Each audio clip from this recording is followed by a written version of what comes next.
Meu irmão, Jesus é o Senhor. Estou aqui para compartilhar um pouco do que eu ganhei com a leitura do nosso livro, né?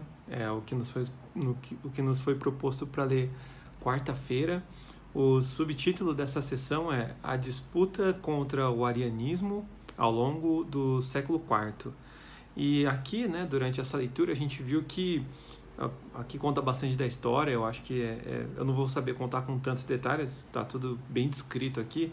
Mas o que me toca, né, o que eu ganho aqui nessa porção da leitura são duas coisas. Que primeiro a gente percebe que a igreja nessa época ela estava em degradação.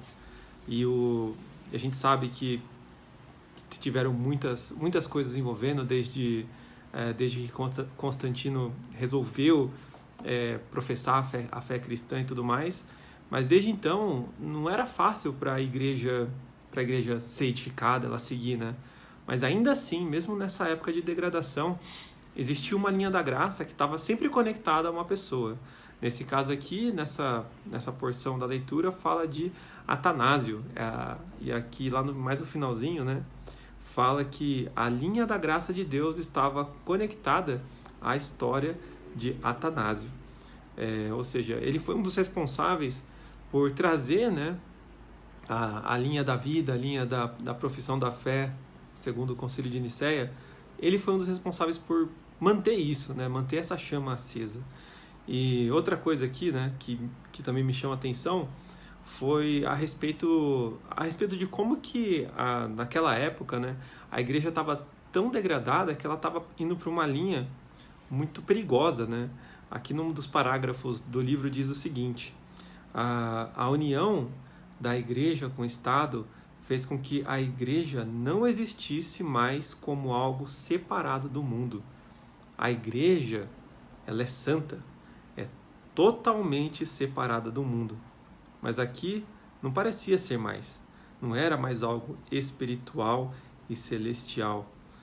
Então, irmãos, a gente percebe que muitas vezes a gente tem visto, né, que as pessoas, né, esse mundo, às vezes o Satanás ele tem sempre um plano, né? E às vezes esse plano acaba até confundindo alguns cristãos, que nesse caso aqui aí você percebe que a igreja e o Estado começaram a ser uma coisa só. E a gente sabe, irmãos, né? A gente crê que a igreja não tem nada com esse mundo, não tem nada a ver com esse mundo, né?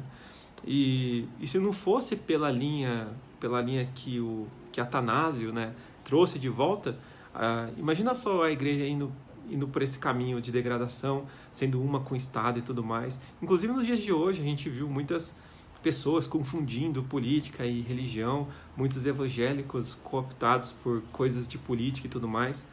E aqui fala claramente que a igreja é uma coisa santa. E graças ao Senhor que ali Deus sempre está agindo para colocar a igreja no caminho correto, sempre colocar a igreja na linha da graça. E aqui, nesse caso, foi Atanásio, né? Então, o que eu ganho aqui com essa leitura, irmãos, é que não importa por onde que... Não importa a era, não importa o tempo, o Senhor sempre vai ter um meio de fazer a vontade dele. Às vezes ele pode demorar, às vezes a vontade do Senhor pode demorar, mas ela nunca deixa de ser feita. E o encorajamento que eu tive depois dessa leitura foi o seguinte: será que eu estou nessa linha da graça? Será que eu estou realmente querendo fazer a vontade do Senhor? Ou será que o Senhor vai ter que esperar mais uma era para conseguir outra pessoa para fazer a vontade dele? Então, né, é uma leitura um pouco mais sobre a história e tudo mais, mas o que eu ganho aqui de forma espiritual é que eu não quero ser alguém que foge da linha da vontade do Senhor, que foge da linha da graça. Eu quero ser aquele que faz parte da linha sendo trazida de volta para aquilo que é a vontade do Senhor, né? Então, que o Senhor possa nos encorajar, né, com respeito a isso. Aqui, no último parágrafo diz assim: o grande serviço que Atanásio prestou à igreja foi preservar a confissão de fé. Ou seja, não teve grandes revelações, não teve nada muito especial, mas se não fosse por ele, talvez a confissão de fé não chegasse até os dias de hoje, né? Então, que a gente possa ser esses irmãos que estão sempre buscando estar na linha que Deus quer, na linha da vontade de Deus, na linha do Espírito. Jesus é o Senhor.